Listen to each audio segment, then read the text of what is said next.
All right, boys, another week is upon us. It is week 5 in the college football season. We're looking for a full sweep here. We have 3 plays for you today, all pretty big names, and I'm expecting them to have big days. Some great matchups. Obviously, we have Alabama, Georgia this week, which I'm super stoked to watch. We have some other cool games that I think could be really good matchups. Honestly, surprises as well, but we'll go over those in the live stream. But today, we're going over our 3 biggest plays. Let's hop straight into it. Wasting no time here, as we are already on the props.cash screen. We're probably going to want to go to the actual play screen. Dylan Raiola over 228.5 passing yards. Now, the reason we're taking this, he's been killing it so far. Again, he's a freshman, so there's going to be the up and downs, but I think he's looked fantastic so far. Now going to play a Purdue team that just got pollywopped, absolutely smacked by Notre Dame. And now, again, Notre Dame probably definitely better than Nebraska. But Nebraska showed to be a pretty good team. Spread of this game is 10.5 as well, which I expect to be in favor of Nebraska by the end of this. I think they're going to win by over 10.5. I would say around the 15 mark is where I'd put the bet. But Dylan Raiola, 228.5 yards. Right here, it just says 230.5. You can ignore that because we took it lower. But he's going over this in 3 of the 4 games, as you see, averaging 241.8 yards per game. And he's looked good doing it. He's averaging 21 completions a game right now of 29 attempts with a great passer rating of 113.9. We can scroll down. We can see that as well. Again, even with a lower passing volume day in week 3, but his passing percentages is 72.4% right now, which is absolutely nuts. Now, again, he missed this against Colorado, but if you remember the Colorado game, they had a pick 6. They also had some big runs. They pretty much ran all over this Colorado team. They didn't even need him in the passing game. But again, overtime against Illinois last week, where he was needed more in the past, they used him a lot more, almost 300 yards in that game. I expect it to be more of a similar game to there against Illinois. Now, Illinois is a way better defense comparatively to Purdue, but I think a Big Ten matchup, they're at Purdue. Dylan Raiola's first away game. So we'll see how that goes. I think that's why the line is a little bit lower here. But I think he can absolutely smack around, kill Purdue this week. Now, if you're a Purdue fan, I'm sorry. But I think, again, I'm wearing a Carolina shirt. But Matt Rhule has done a really good job with this team, turning around this team. He's realistically a great college coach. He's always been a great college coach. Baylor, Temple, now Nebraska. He has been a guy where you can rely on him to turn around a program. And I think he's going to do it here with Nebraska. And I think Dylan Raiola is that first step. And I think they're going to play good here. I think they're going to go 3-1 after this week. And they're going to beat Purdue. No, I'm tripping. 4-1. Yes, 4-1. It is week 5, God, dial in. I already filmed this one time. So this is my second time filming this. First time I did it with no volume. So I'm trying to think of what I missed. Oh, if you can follow me on Pickett, if you want all the plays, you'll see the plays we're going over later right there. But if you follow me on Pickett using code BDG, not only will you get a free $3 to $100 handed straight to you, they Venmo you with cash, PayPal you with cash.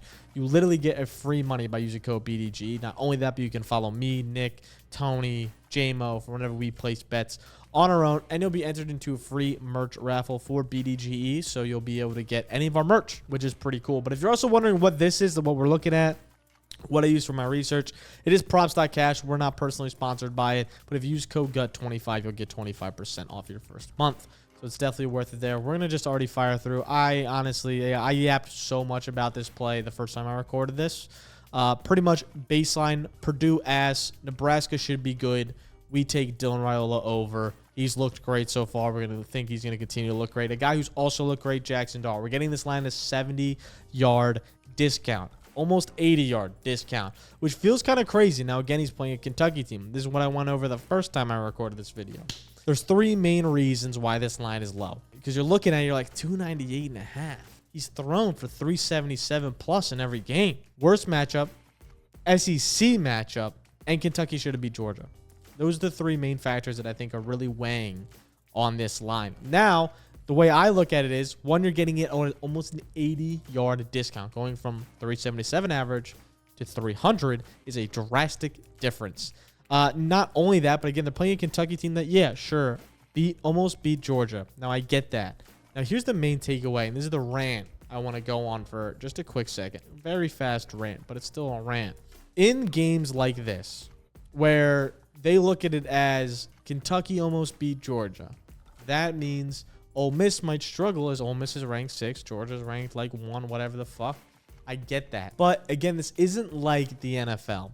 In the NFL, you go from pro style to pro style to pro style with motion to pro style again, where all the lines are going to relatively be the same around that defense. So if you're playing the Tennessee Titans, if that line that Aaron Rodgers set, 220, most likely next week if they play Sam Darnold, it's going to be around the 220 mark. That's generally how that goes for the NFL with line setters on that. Now, if you play Patrick Mahomes, it might be higher. If you're playing a team like Joe Burrow in Cincinnati where they know their defense can't stop someone, might be a little higher. Sure, those are the outliers. But for the most part, you're going from pro style to pro style to pro style. Every defense sees the same. NFL's a lot better. So you look at this line, you're probably like, God, they probably know something. Well, they're also discounting it for those reasons, but Georgia runs a completely different offense than Ole Miss. And that's what going to be my main point. Ole Miss, very heavy zone style scheme, gun scheme as well. So gun zone, pretty much RPO as well, and down the field vertical shots. Georgia is a under center, so single back set, pistol form,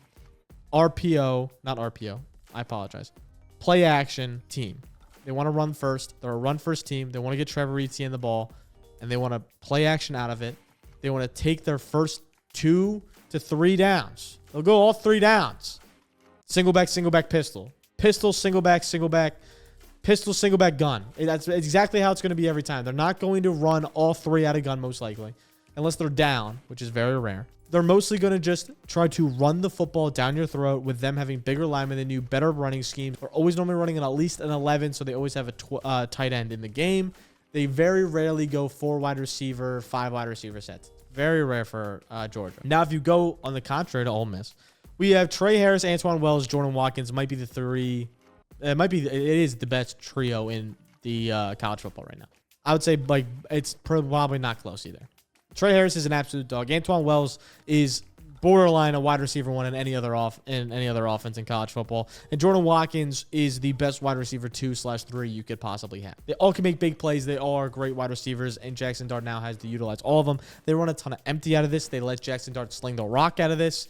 They pretty much run 11 personnel almost all the time. Jaxson Dart's out of the gun most of the time. They very rarely are under center, just pounding the rock unless they're playing an absolute bot team like Furman. But even Furman, he was lit up 300 yards in the first half. So again, you're looking at this line and you're like, oh, but Kentucky's so good. But I really think this is going to be a different style of game. Now, this could come back and haunt me as soon as Jaxson Dart goes under this line for some reason. But I think realistically, if we look at it from a schematic perspective, if we look at it from how the books are looking at it, I think he has around a 330 day. I think he has around a 315 day. If they brought this line to like 320, 315, so down like, what, 50 yards from his average, I'd be like, that's close. That makes a lot of sense. But 300, and some books you can get it down at 294.5. Like, that just feels insane to me. I want to take that value every single time. We can move on there from the rant. And we can go to our final play. We'll keep this fast for you guys. But pretty much my last play that I was saying is against a tough Michigan State team. I know they're tough, but Quinshon Judkins is going to absolutely eat. Per usual, Quinshon's been absolutely insane, and I think he's going to continue that run this week. If we go down to Ohio State, big game versus Michigan State. This has always been a traditionally good game. Quinshon's coming off an 173-yard game. Now, again, it's versus Maryland. Drastically different, but he's at 108 yards before that. Again, the 55 game in the beginning of the year, which really threw a lot of people off. But he's seeing 13, 9, and 14 attempts. I think if he sees anywhere in that volume, he's averaging 12 yards a carry right now. That's easily going to go down. It's probably going to be closer to 8. But if he sees 14 carries on 8 yards per carry, you know damn well he's hitting over this line. Now, again, it's at 77.5 right now. I had it at 72.5 yesterday's when I really saw this line, and I like to write it up. But you can't bet in New York on college props, which really sucks. So we have to take it at 77. We'll live with that. By the time you see it, I hope it's still at 77.5. Because this video is going out on Friday. But this Michigan State team is very susceptible to the run this year. They're not running as heavy of a box. Their front four are not nearly as good as in past years. This Michigan State team in general is not as good as in past years. Trayshawn Ward, running back for Boston College, if you don't know who that is, just ran all over this team, 14 carries, over 100 yards. If you don't think Quinshon Judkins is better than Trayshawn Ward, you might need your eyes checked. Plus, Ohio State's line is better. Now, I understand Boston runs a very difficult scheme to stop in their power scheme of how they run the football. But I think with Will Howard being a threat, you look at the receivers, Emeka is a threat down the field. Jeremiah Smith is a threat down the field. They're not going to be able to stack the box versus this team and get away with it. they're not going to be able to stack the box because you'll get a one-on-one shot with Jeremiah Smith, who might be the best receiver prospect we've ever fucking seen with our 2 eyes. So I think Quinshon's going to see a lot of light boxes today. I think he's going to be able to make plays. His line, his longest rush is at 19.5 for a reason. I think that shows. Now, unless Travion has a massive day, which is in the realm of possibilities, but I think he's just a worse back that they don't want to give as many touches at this point. I think Quinshon could cook. And that's pretty much where I'm at. Back-to-back big games. With lower volume than he might see in this game against Michigan State. I'm playing in this script of Ohio State wins this game by a good margin, so it's a good positive game script to run the football. He's seeing the attempts. They're playing a team that just got destroyed by the run. I think it happens again this week. So I think Quinshon's going over. If you guys have any questions, make sure to comment them down below, or you can DM me, whatever. But make sure you're signing up on Pickett to get these plays as soon as I place them. If I place one at 1 a.m., you'll get notified on Pickett. You can follow me, the boys, everyone on there using code BDGE. If you're not on Underdog Fantasy, you'll get 2 free lines as well. So get this plus 2 free lines for Sunday's games. Plus you get up to $1,000 when you deposit using code BDGE. So it's pretty dope. They'll give you stuff. I think right now they have profit boosts. You'll also get a sweat-free play. So there's a ton of promos. So make sure you use the code when you sign up and take advantage of all those. But yeah, that's pretty much all it's going to do. This is going to be a shorter video for you guys. I hope you guys enjoyed. Make sure to like, subscribe. It's free to like. If you leave a like, very big appreciated. Much love for you guys, and I will catch you guys tomorrow. You're seeing this Friday. I'll see you guys on Saturday for the NFL plays for Sunday football. So I'll catch you guys then. Much love. Peace.